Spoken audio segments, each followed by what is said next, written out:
여러분 안녕하십니까? 라디오 전망대 이용선입니다.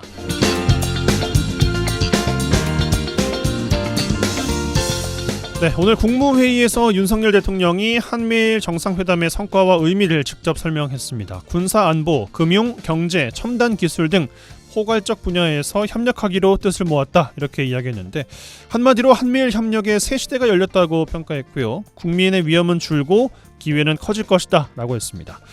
그런데 당장 오늘부터 진행되는 한미연합연습에 북한의 반응이 예민합니다. 북한 해군이 순항 미사일을 시험 발사했고요. 이 장면을 김정은 국무위원장이 참관했다는 보도가 전해지고 있습니다. 중국도 불편한 기색을 감추지 않고 있죠. 미국이 아시아 지역의 작은 나토를 만들려고 한다며 전 세계가 경계해야 한다 주장하고 있습니다. 안보와 경제의 위협으로 대응하고 있는 거죠. 압도적인 힘으로 평화를 가져오겠다든가 어느덧 돌아보니 우리가 세계의 맨 앞이더라 라는 평가가 낭만적으로 들리는 이유입니다. 힘 있는 국가의 실익은 퍼주고 친구라는 정표만 가져온 건 아닌지 손익계산 잘해야 될 것 같습니다. 오늘 라디오 전망대가 준비한 소식입니다. 지역 소식들 뉴스브리핑 통해서 들어보고요. 매주 월요일 털어불어 민주당 서동룡 의원, 국민의힘 천하람 당협위원장과 함께하겠습니다. 한 주간 도정 소식 이어집니다. 잠시 후에 뵙죠.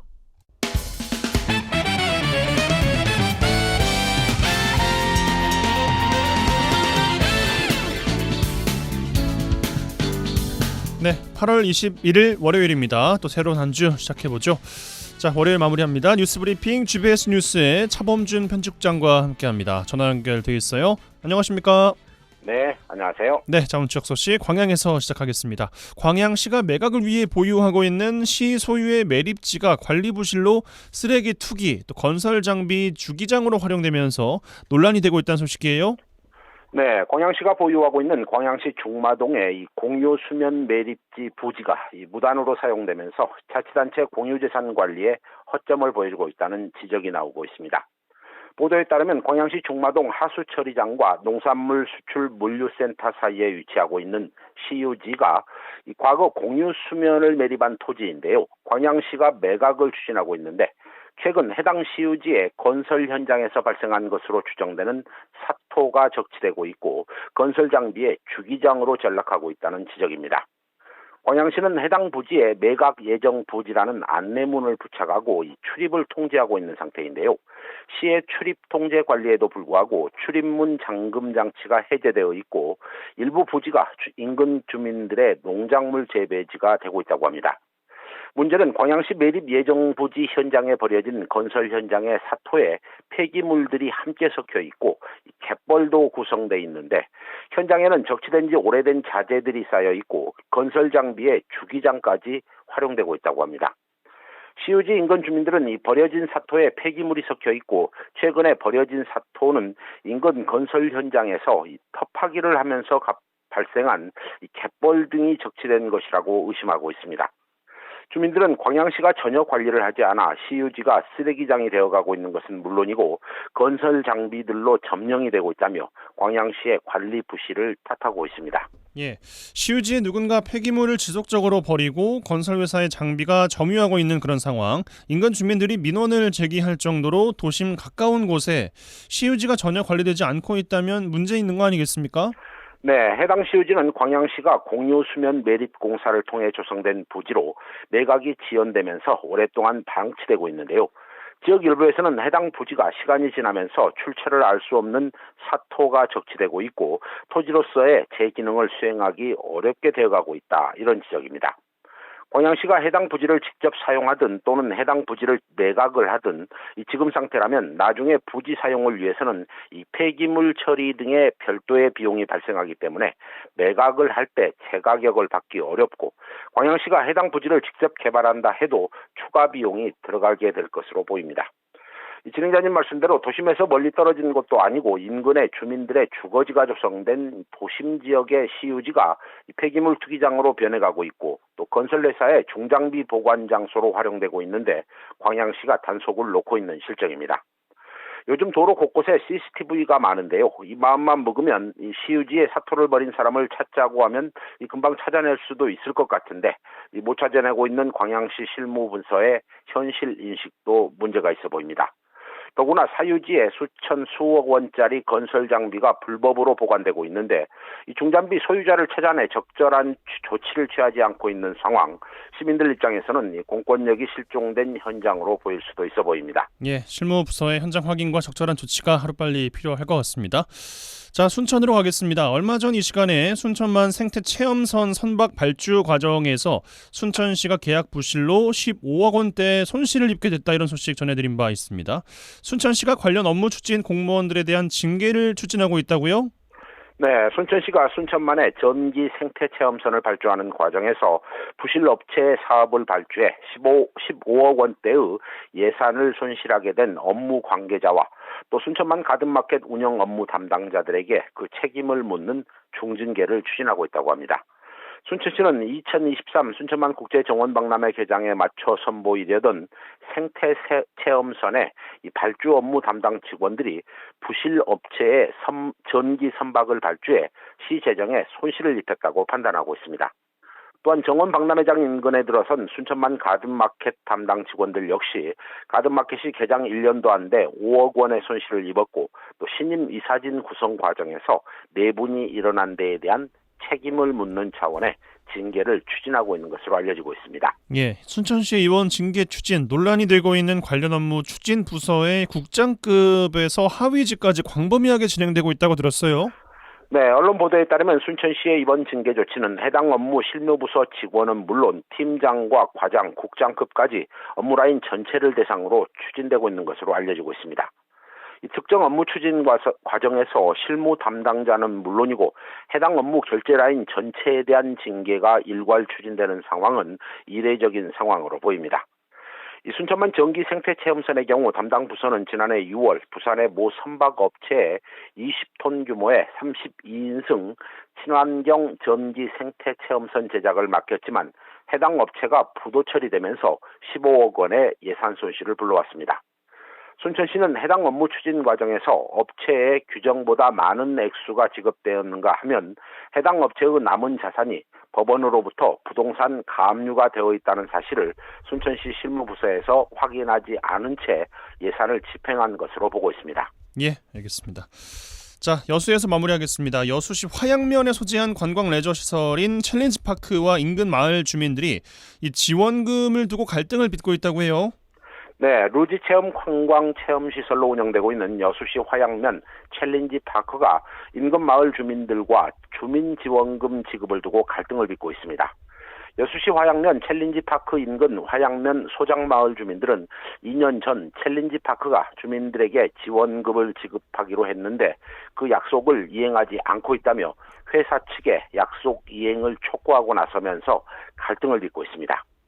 마을 주민들은 지난 2021년 시설 개장 과정에서 회사가 주민들과 주민 지원금 지원을 약속했지만 1년만 지원금을 지급하고 약속을 이행하지 않고 있다며 회사 측에 약속을 이행해 줄 것을 촉구하고 나섰습니다. 예, 주민들과 약속을 지키지 않는 걸로 지목되고 있는 챌린지파크 측 입장 어떻습니까?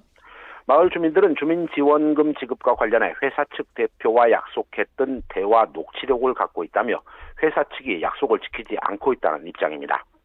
주민들의 주민 지원금 약속 불이행 주장에 대해 회사 측은 언론을 통해 3년에 걸쳐 매년 8억 원 등 총 24억 원에 대한 지급 약속을 했고 2021년 당시 8억 원만 지급하고 이후 약속을 어기지 않고 있다는 이 마을 주민들의 주장은 터무니없는 주장이라고 반박했습니다.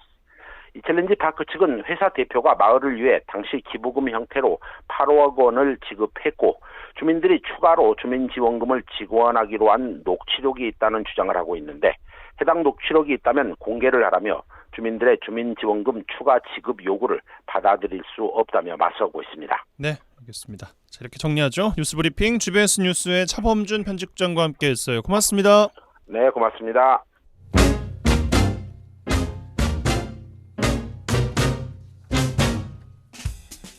한 시간만 투자하세요. 지역 이야기를 모아 전해드립니다. 지역 시사는 역시 여수 MBC 이용선의 라디오 전망대.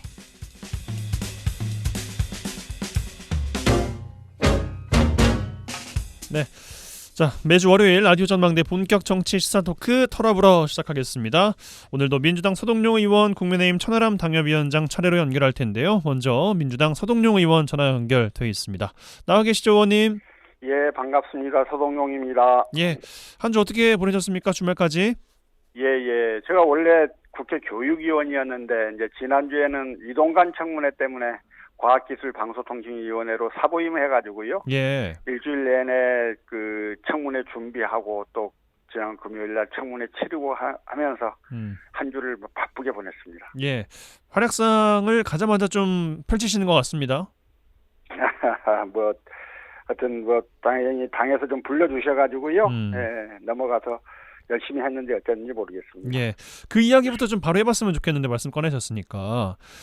이제 질의를 이제 처음 먼저 하시면서 이동관 후보자 인사청문회에서 자녀 학폭 무마 의혹에 대해서 강하게 따져 물으셨고, 그리고 또 동아일보 기자 시절에 여러 가지 또 논란들을 또 이제 이야기를 하시면서 제기를 하셨는데 청문회를 직접 치러 보시니까 좀 어떠십니까? 예, 하여튼 제가 상상했던 것보다는 훨씬 더 문제가 있으신 분이다 하는 생각들을 많이 했는데요. 그래요. 일관되게 모르쇠 잡아떼기 했고요. 반복적으로 거짓말하고 또 살짝 말을 바꾸고 이랬습니다. 그날 지켜보신 분들은 알려주시겠지만 제가 처음에 자기 자녀의 그 학폭 사실이 기재된 진술서를 봤냐 그랬더니 안 보고 왔다고 이야기를 했어요. 그래서 제가 사실 굉장히 좀 화가 났었는데요. 누구라도 내 아들이 다른 친구를 때렸다고 하면 또 그런 말들이 떠돌고 구체적 사실들이 있으면 그걸 당신 자식한테 물어봐야 되는 거잖아요. 너 왜 그랬니라고 물어보고 훈계해야 될 텐데 이걸 정말 무시하듯이 안 보고 왔다고 뻔뻔하게 이야기를 해서 제가 좀 화가 났던 거예요. 그 학폭 내용만 보더라도 이미 이제 보도도 여러 차례 됐습니다만은 팔과 가슴을 수차례 때리고 침대에 눕혀서 밟거나 또는 폰을 뺏어서 게임을 하고 자신을 피해 다닌다면서 친구의 머리를 책상에 300번이나 부딪히고 힘 약한 친구 둘이 불러서 싸우게 하고 안 싸우면 두들겨 패고 또 매점에서 자신 물건을 사게 해서 돈을 쓰게 하고 뭐 이런 정도란 말이에요. 근데 이렇게 굉장히 좀 심한 학폭을 저지르는 건데 이렇게 학폭을 저질렀음에도 불구하고 학교폭력위원회를 열지 않고 이걸 이제 전학을 함으로써 문제를 마무리를 지어버렸던 거예요. 만약에 학교폭력위원회가 열렸으면 생활기록부에 이 사실이 기재되게 되고요. 예. 생활기록부에 기재가 되면 다음 대학을 갈 때 그 불이익을 받게 됩니다. 근데 이걸 피하기 위해서 이동관이라고 하는 사람이 갖는 막강한 권력을 그 배우자, 그 아내가 적절하게 잘 사용해서 결국 학폭위를 열지 않고 넘겨버리는 이런 권력형 학폭무마를 한 거고 이 문제에 대해서 본인은 계속 뻔뻔하게 사실과 다르다 이런 식의 변명들을 했어요. 그러면서 그때 당시 2012년 자기 아들이 그 전학을 갈 당시에는 학폭위가 구성되어 있지 않다는 이야기도 했는데요. 저희가 그날 청문회 할 때도 자료도 제시했습니다만 하나고에는 2010년 1월 달에 이미 학폭 대책위원회 규정도 있었거든요. 예. 그러니까 사실이 다 다른 거였고요. 또 경미한 사안이어서 담임 종결로 끝낸 거다 이렇게 이야기를 했는데 당시 규정에 의하면 담임 종결로 끝낼 수 있을 정도로 경미한 사안이 아니었단 말이에요. 그러니까 이런 모든 규정들이 있음에도 불구하고 규정에 반대되는 규정에 반하는 행동들을 해놓고 그게 마치 규정대로 행동을 한 것이냐 막 뻔뻔하게 거짓말을 했던 거예요. 그래서 저도 그렇고 막상 청문회를 한 저도 그렇고 지켜보신 많은 분들이 저거 하나만 보더라도 이동관은 정말 자격이 없겠다 이렇게 평가를 해주신 분들이 많았습니다. 국회에서 인사청문 보고서 채택은 불발이 되지 않겠습니까? 일단 이제 원래 오늘 오전 10시에 그 전체 회의가 또 전체회의를 예정됐었죠? 열어서 청문 보고서 여부를 따지기 그거에 대한 의견을 주고받기로 했는데요. 예. 지금 국민의힘의 박성준 간사가 그러니까 인사청문 통과를 약속하지 않으면 회의를 열지 않겠다 이런 식으로 버텨버려서요. 오늘 결국 그 민주당 의원들끼리만 앉아서 좀 성토를 하다가 마쳤습니다. 예. 결국 24일에 윤 대통령이 임명을 할 것이다 이런 전망이 좀 우세한 것 같은데 어떻게 전망하십니까? 이거 이제 국민들 대부분이 야, 인사청문회 그거 뭐 하려고 하냐. 그러니까요. 꼭 임명할 거 아니냐. 이제 이런 이야기를 하고 계시고요. 저희도 사실 그럴 거라는 걸 예측하지 않은 건 아니지만 그럼에도 불구하고 TV를 지켜보시는 국민들이 이동관이라는 사람이 얼마나 자격 없는 사람인가를 눈으로 좀 확인시켜드리겠다는 실정으로 청문회를 진행을 했고요. 어쨌든 윤석열 대통령은 지금 언론 장악 의도를 분명히 가지고 있고 그런 생각 하에서 한상혁 방통위원장도 해임하고 정현주 방심위원장도 해촉하고 예. 이렇게 하면서 이동관을 기어이 앉히고 이동관을 앉혀놓고 그 언론 장악을 좀 구체화하려고 하는 계획들 갖고 있고 하여튼 그 계획대로 추진을 하고 있는 것 같습니다. 근데 이제 이동관은 이미 우리가 너무 잘 알잖아요. 지난 그 MB 정부 시절에 언론을 장악해서 그 국정원을 이용하고 국내 정치에 개입하게 하고 언론과 민간인 사찰하고 그다음에 그 정권의 언론 장악에 맞서 언론인들을 해직하고 언론사 사장을 강제 해임시키고 그리고 이 와중에서 우리가 잘 알고 있는 그 MBC의 이용마 기자 같은 분은 안타깝게 목숨을 잃기도 하셨어요. 예. 이런 일련의 과정들을 우리 국민들이 다 기억하고 있습니다. 윤석열 대통령이요. 사실 지금이라도 정말로 국정을 올바르게 이끌려면 이동관을 임명하지 않아요. 그러면 오히려 저는 국정 지지도가 올라가지 않을까 싶은데요. 안타깝게도 그렇게 할 것 같지는 않습니다. 예. 좀 더 지켜보는 것으로 하죠. 예. 자, 다음 이야기는 한미일 정상회담 관련된 이야기인데 지난주에 또 아무튼 좀 이슈가 됐었습니다. 삼국의 정상들이 미국에 가서 이제 직접 또 회담을 했었는데 어떻게 총평하시겠습니까?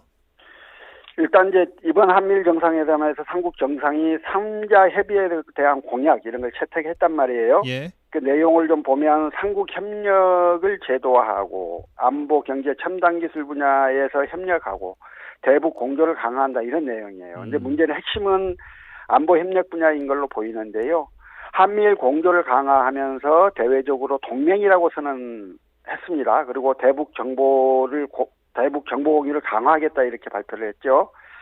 그런데 이제 이렇게 되면 아시아 태평양 지역에서 한미일 그리고 북중 너 사이의 긴장이 더욱 고조될 수밖에 없고요. 신냉경 체제가 공고화될 거라고 하는 예측들이 많습니다. 이제 앞으로 동아시아 태평양 지역에서 평화보다는 군사적 긴장이 높아질 수밖에 없는 상황으로 치닫는 게 아닌가 싶고요. 이번 회담에 대해서 미국 언론들이 미국의 외교적 꿈이 실현되었다 이런 평가도 하지 않았습니까? 그러나 이번 정상회담을 통해서 대한민국이 얻은 성과는 무엇인지 이에 대해서는 질문을 하지 않을 수 없어요. 이제 지난 한미 정상회담 후에도 정부는 한미 동맹이 강화되었다고 하면서 성과라고 발표를 했는데요. 이번에 이제 그 한미 관계에 일본이 추가된 거예요. 예. 그렇게 삼국 관계가 공고화되면 이제 그러면 우리가 얻는 거 뭐냐 하는 문제를 다시 말씀을 드릴 수밖에 없어요. 한미일 모두 국익을 외칩니다. 그러나 삼국의 국익 구조는 매우 다르고 민감한 사안이에요. 미국의 국익이 대한민국의 국익이라고 생각해서는 안 되잖아요. 그런 인식은 저는 사대주의적 인식이라고 생각하는데요. 그런 인식이 윤석열 정부에서 점차 강화되고 있는 거 아닌가 하는 생각이 들어서 매우 우려스럽습니다. 예, 전략적 동맹 관계인 것이지 같은 국가는 아니니까요. 예.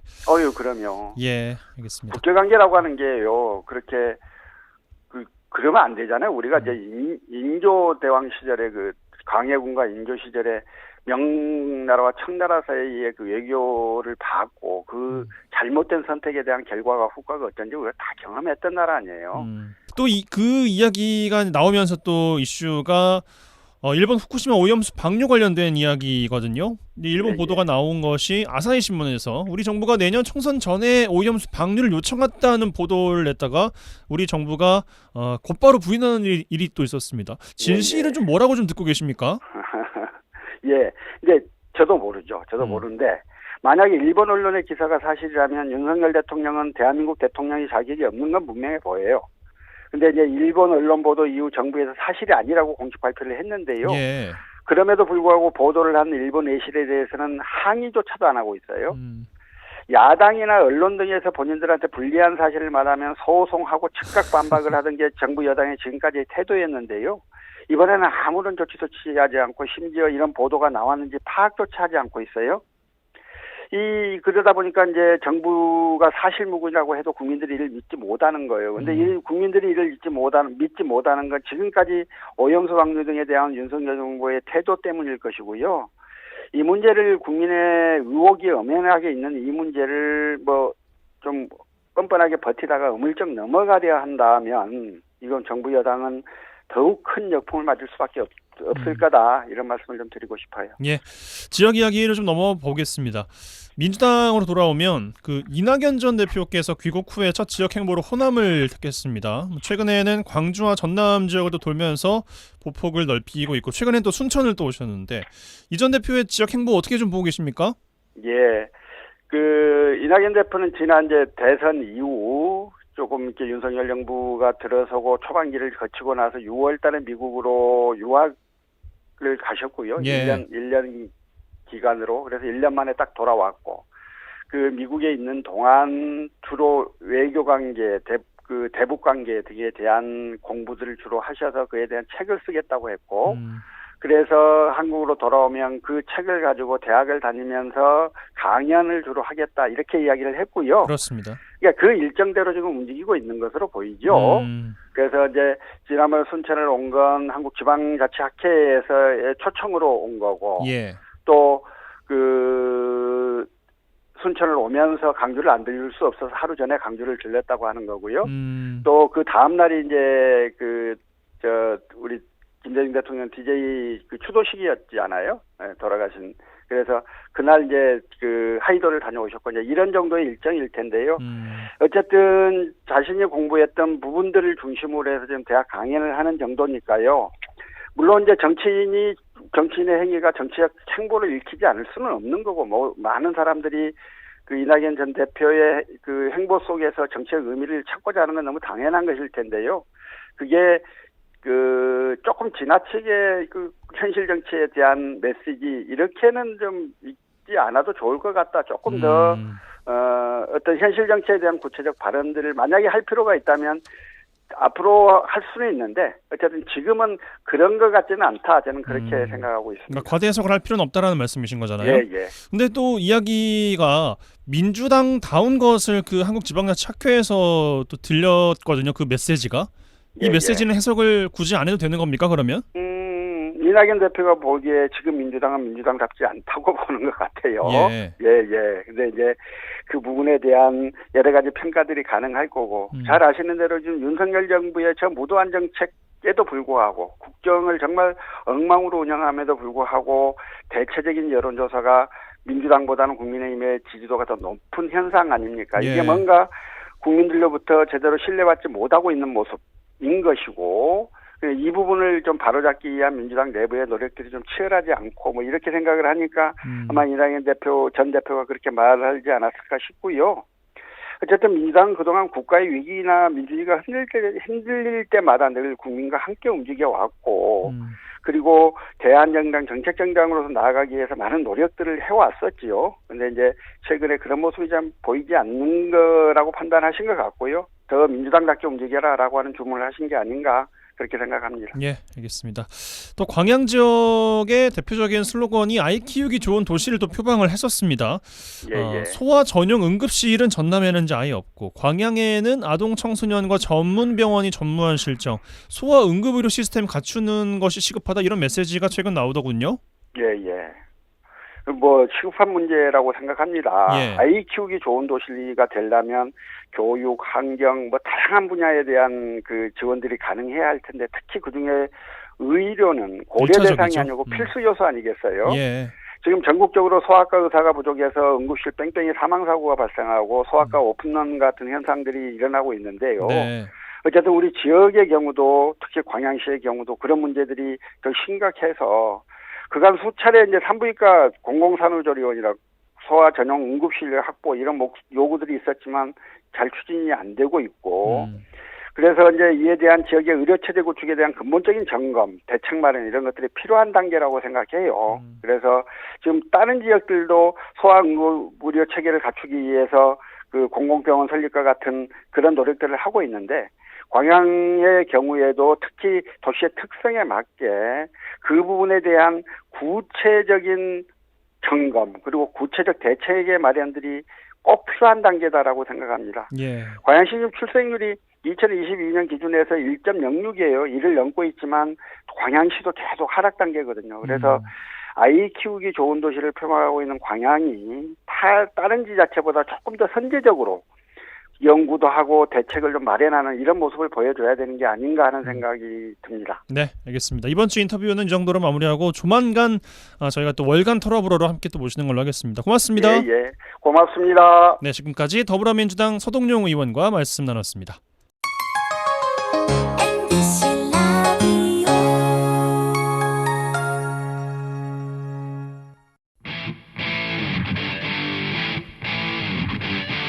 젊고 당찬 시사 생활밀착 뉴스 이용선의 라디오 전망대.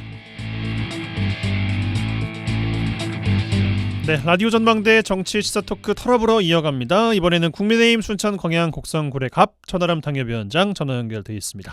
나와 계시죠, 위원장님? 네, 안녕하세요. 천하람입니다. 예, 한 주 주말 또 어떻게 보내셨습니까? 네, 저 지난 주말이나 이제 주중에 같은 경우에는 우리 이제 한국지방자치학회라는 지방자치와 관련한 굉장히 큰 학회에서 예. 순천에서 학술 대회를 하는 게 있어가지고요. 그래서 그런 거 참석도 좀 하고, 주말 동안에는 이제 그 여의도 재건축 조합이라고 해가지고 제가 이준석 전 대표랑 같이 유튜브 하는 거 있는데 예. 그것도 좀 찍고 바쁘게 보내고 있습니다. 예. 처음 말씀하신 한국지방자치학회에는 안 그래도 저희가 또 질문으로 좀 넣어놨어요. 잠시 네. 후에 말미에 지역 이슈 시간에 좀 집중적으로 좀 여쭤보는 것을 하고 네. 먼저 중앙 이슈부터 좀 정리해 보겠습니다. 제가 이제 인터뷰하기 전에 저희 고정 게스트분들께서는 인터뷰했던 것이 있다거나 아니면 어떤 메시지를 내시거나 아니면 네. 중요한 근황이 있으시다면 제가 검색을 또 해보고 인터뷰에 좀 임하고 있는데 예. 지난주에 광복절 있었잖아요. 그렇죠. 저희 방송 그 다음 바로 날이었는데 네. 그 기념사를 두고 6.25 전쟁 기념사 같다 이렇게 평가를 하심과 동시에 인터뷰도 좀 여러 하셨더라고요. 네네. 예.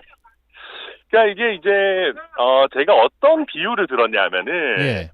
제가 문재인 정부 때 6.25 전쟁 기념사를 들으면서 너무 북한에 대해 가지고 미래지향적인 메시지들만 내놓는 거 아니냐 이런 식의 비판을 저희 국민의힘에서 많이 했었어요. 그러니까 전쟁 영웅이나 이런 분들 모셔놓고 북한의 어떤 예를 들면 과거 도발의 문제점이라든지 아니면은 어떤 북핵에 대한 어떤 규탄이라든지 이런 것들이 아니라 너무 뭔가 북한의 잘못에 대해 가지고는 제대로 된 지적 없이 계속해서 미래로 나아가자 이런 식의 메시지만 나오는 게 과연 맞냐 이런 얘기들을 저희가 많이 했었거든요. 예.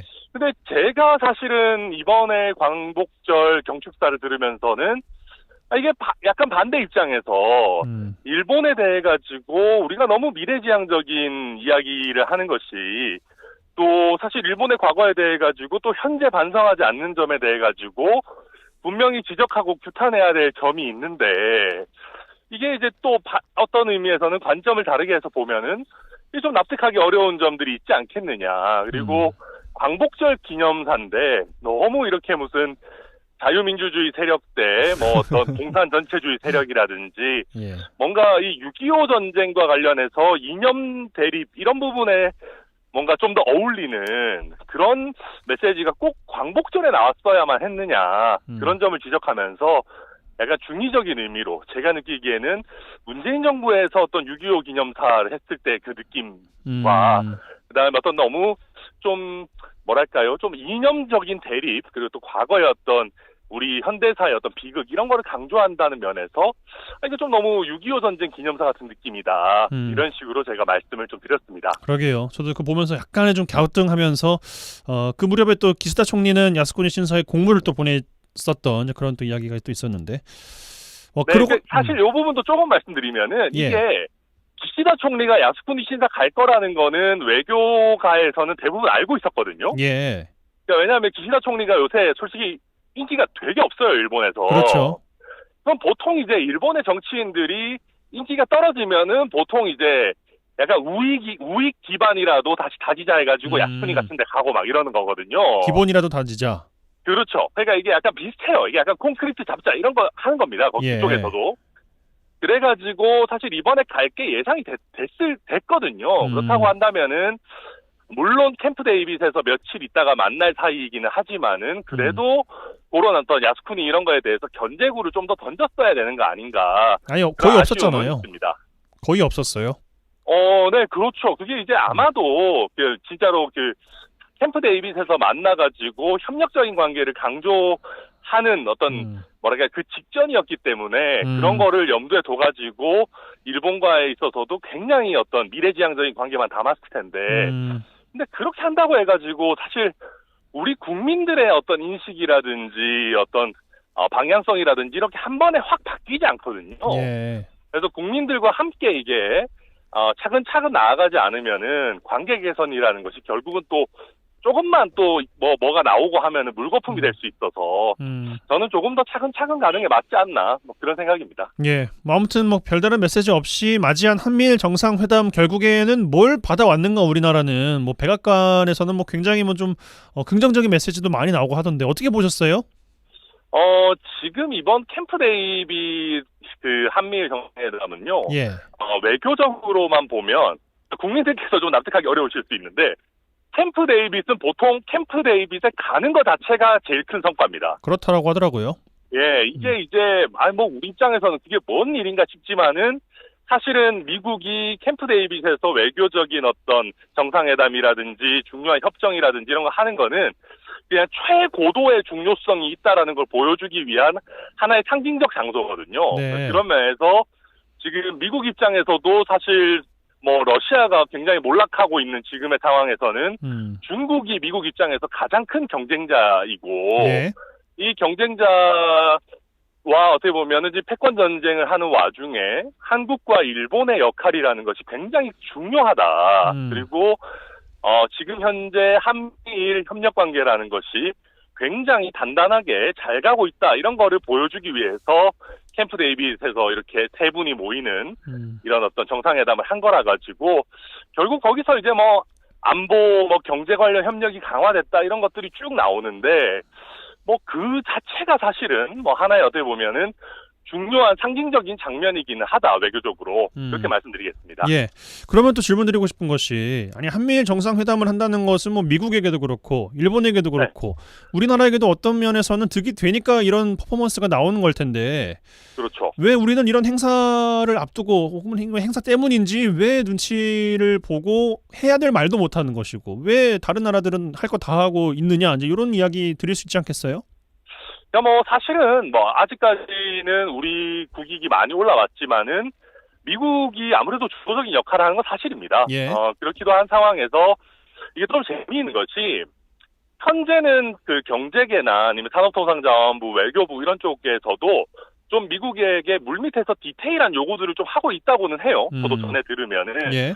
대표적으로 보면 최근에 미국이 중국의 반도체 산업을 굉장히 강하게 견제하고 있는데 그렇죠. 결국은 그렇게 하다 보면은 이득을 보는 것이 우리나라 삼성전자, 하이닉스와 그다음에 대만의 TSMC 같은 경우입니다. 그러다 보니까 사실 한국 기업들 입장에서 미국이 이제 중국의 반도체 산업의 기술 성장이라든지 아니면 그 고급 장비 수입이라든지 이런 걸 견제해 주는 게 일단 현재로서는 나쁠 이유가 없다. 그 사이를 그가 이용해서 기술 격차를 벌일 수 있다 이렇게 보고 있고 다만 좀 세부적으로 좀 중국 시장을 완전히 놓을 수는 없기 때문에 어느 정도 우리가 실리를 챙길 수 있는 부분에 좀 세부적인 협상도 진행을 하고 있다고 저도 전해 듣고는 있는데 어쨌든지 간에 제가 보더라도 뭐 미국과의 관계는 그렇다 치더라도 일본과의 관계에 있어가지고는 우리가 조금 더 뭐 후쿠시마 오염수 문제라든지 뭐 아니면 일본의 어떤 과거사 문제 이런 부분은 좀 더 지적하고 가도 되지 않나. 왜냐하면은 지금 한국의 지정학적인 위치라는 것이 미국이나 일본이 봤을 때도 중요해요. 네. 네, 그렇기 때문에 우리가 조금은 더, 그러니까 뭐 너무 과도하게 어떻게 보면 블루팀에서 이탈할 정도는 아니겠지만은 조금은 더 우리 얘기를 해도 괜찮지 않을까 하는 게 제 생각인데 글쎄요, 뭐 저도 외교 전문가는 아니라 가지고 일단 뭐 제 생각입니다. 예, 이번 한미일 정상회담이 또 주목을 받았던 것이 이 이후에 일본에서 말씀하신 후쿠시마 오염수 방류를 할 것이냐 말 것이냐를 결정 지을 거다. 이제 이런 예측이 많았습니다. 네. 요 이야기가 이제 앞서 서 의원께도 여쭤봤는데 총선 전 원전 오염수 방류를 우리 정부가 요청했다는 일본 언론의 보도가 있었습니다. 대통령실은 사실이 아니라고 이야기를 했습니다만 네. 왜 이런 이야기가 나왔다고 보십니까? 제가 봤을 때는 아마 이게 그냥 뭐 예를 들면 대통령실도 당연히 아니라고 했지만은 공식적으로 이런 언급이 나오는 건 아니겠지만 뭐 국민의힘 정당의 일각에서 제 생각에는 할 거면 차라리 빨리 했으면 좋겠다 이런 생각을 가진 분들이 없는 건 아닌 것 같아요. 기왕 할 거면 빨리 해라. 네, 그래서 뭐 예를 들면 이게 꼭 뭐 예를 들면 꼭 매국적인 성격의 그런 것이 아니라 뭐 예를 들면 조금 해가지고 총선 이전에 그 역량에 대한 과학적인 분석이 어느 정도 된다든지 예.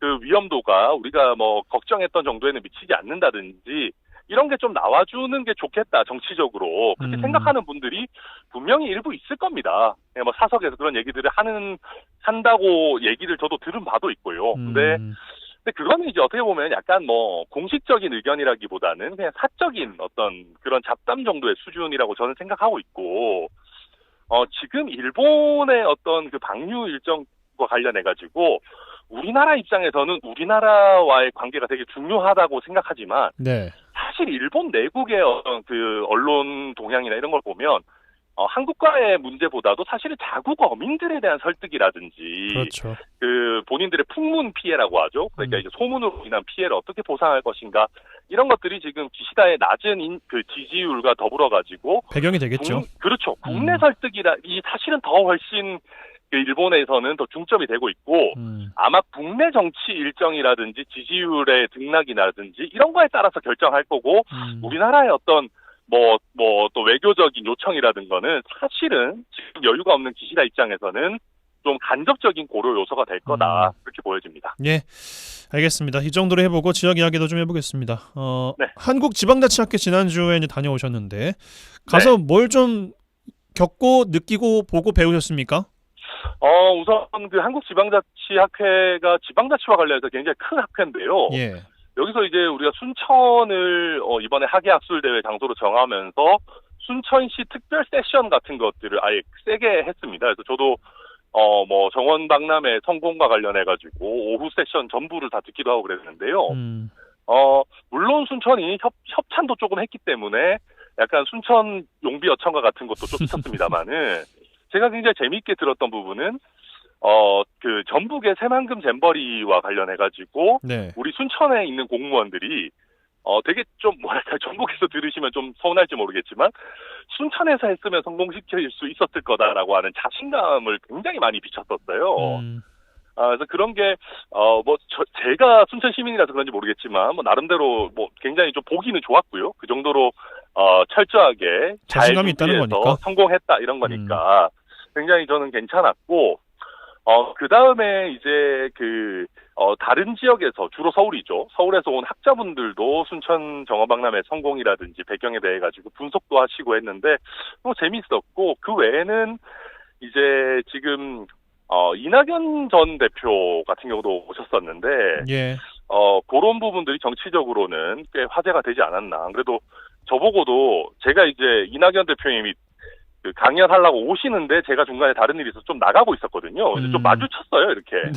쳤더니 이낙연 대표가 천하람 위원장 왜 내 강연 안 듣고 도망가냐고. 그래서 천하람 위원장이 내 강연을 들어야지 그게 뉴스가 되지 왜 가 그러셔가지고 제가 꼭 그런 건 아니고요. 이렇게 하기도 했는데 네. 아무튼 정치적으로도 꽤 많은 주목을 받았던 그런 이벤트인 것 같습니다. 예, 그 지방자치학회 주요 내용이 네. 중앙정부와 지방정부 그리고 지방정부 간 협력적 거버넌스의 주제였는데 그렇죠. 지방정부 간 협력적 거버넌스는 대충 알겠습니다만 중앙정부와 지방정부 이건 사실 가불관계가 돼버리는 거 아니겠습니까? 지금까지만 놓고 본다면 맞습니다. 어떻게 좀 이걸 해결해 나가야 된다 이런 유의미한 메시지들이 있었어요? 핵심은 돈입니다. 그렇죠.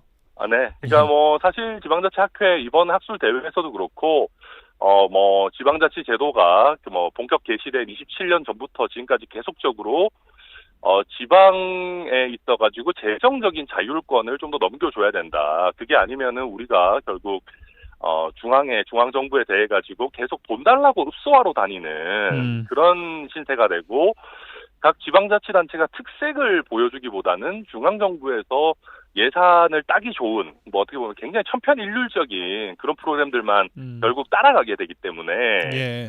이런 부분들을 좀 결국은 재정에 대한 어떤 독립성이 중요하다라는 얘기를 많은 분들이 했고요.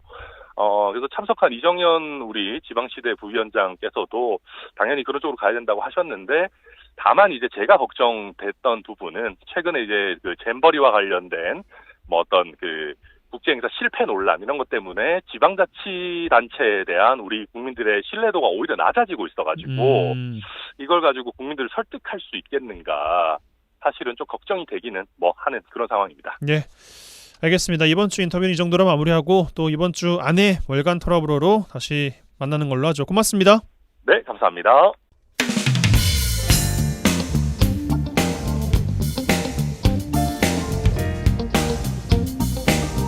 네, 한 주간 주요 도정 소식 살펴보겠습니다. 전라남도 대변인실 방준환 사무관 전화 연결되어 있습니다. 안녕하십니까? 네, 반갑습니다. 네, 첫 소식이에요. 전남도가 남도 음식의 위상을 높이기 위해서 올해 남도 음식 문화 큰 잔치를 글로벌 축제로 치른다면서요? 예, 그렇습니다. 무엇보다 올 행사는 국제 행사 확대 개최 원년을 맞아서 남도 음식 세계화 콘텐츠를 강화하면서 청년을 비롯한 모든 세대가 즐길 수 있는 젊은 축제로 이미지 변신에 들어갑니다. 특히 각종 체험과 함께 직접 맛도 보고 또 즐긴 참여형 축제로 개최해서 남도 음식의 산업화와 브랜드화를 통해 지역 경제도 활성화시킨다는 계획인데, 여기엔 국제행사 격에 맞도록 세계 미식관과 미식산업관을 신설하고 시군과 주재관도 확대를 했습니다.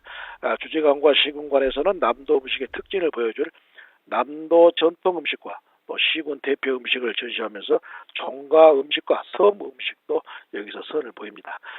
그리고 행사 기간 110여 개 이상 기업이 참여한 남도 우수 상품 품평과 수출 상담도 열어서 해외 진출을 모색하는 남도 음식을 알리는 축제장으로 저희들이 꾸며갈 계획입니다.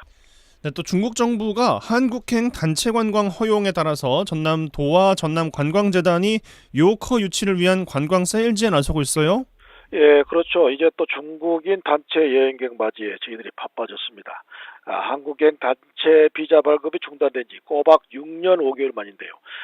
그간 중국 시장 마케팅에 어려움을 겪어와서인지 이번 중국 정부의 조치로 일단 반등을 기대하는 분위기입니다.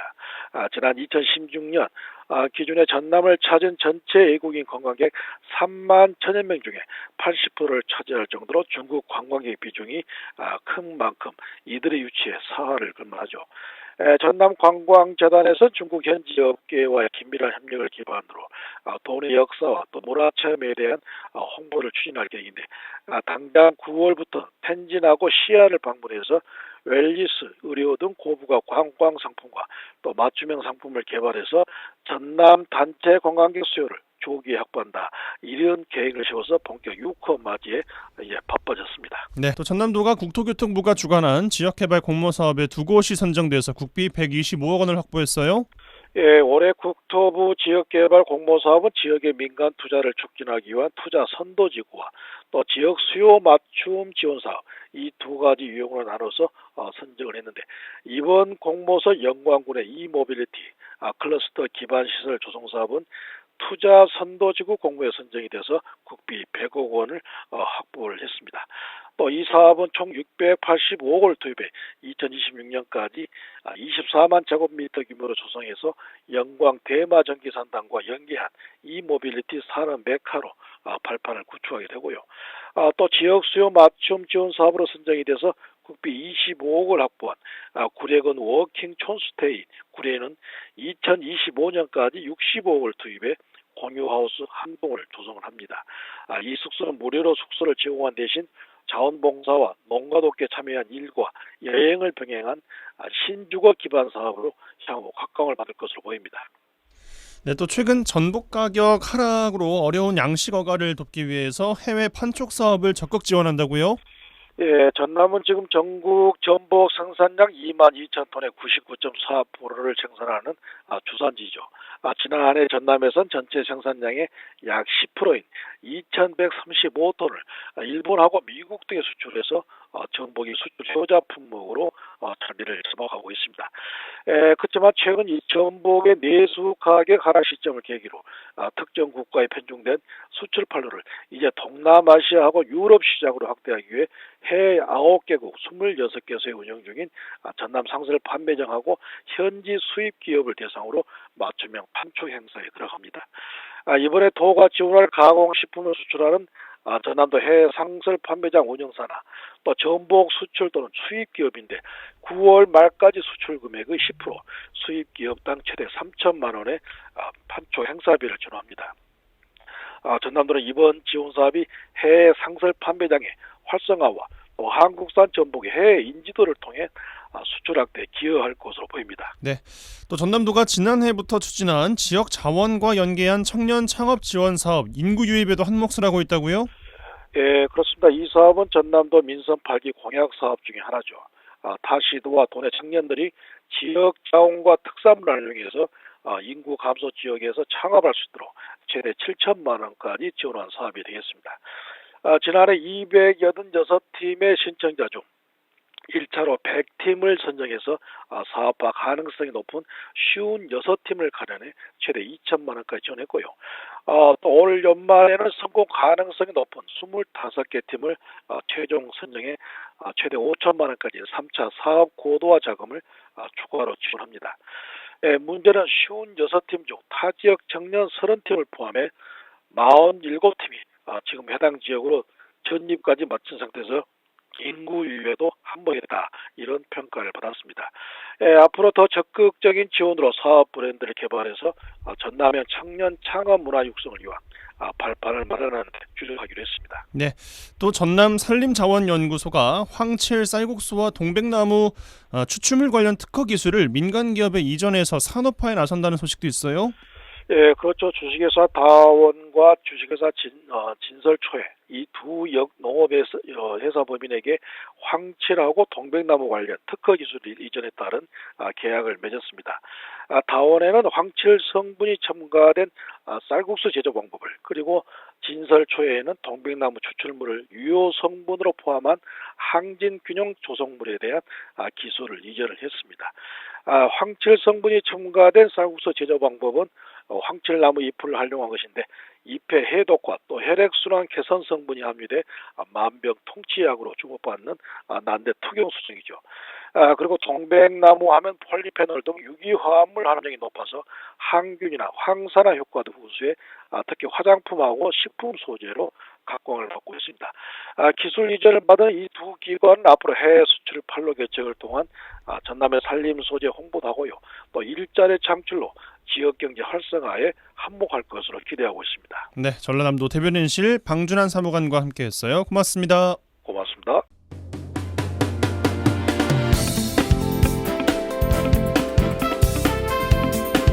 네, 8월 21일 월요일 라디오 전망대, 오늘 준비한 소식은 여기까지입니다. 오늘도 고생 많으셨습니다. 오늘 저녁 푹 잘 쉬시고요. 내일 저녁 6시 5분에 다시 뵙죠. 이용선이었습니다.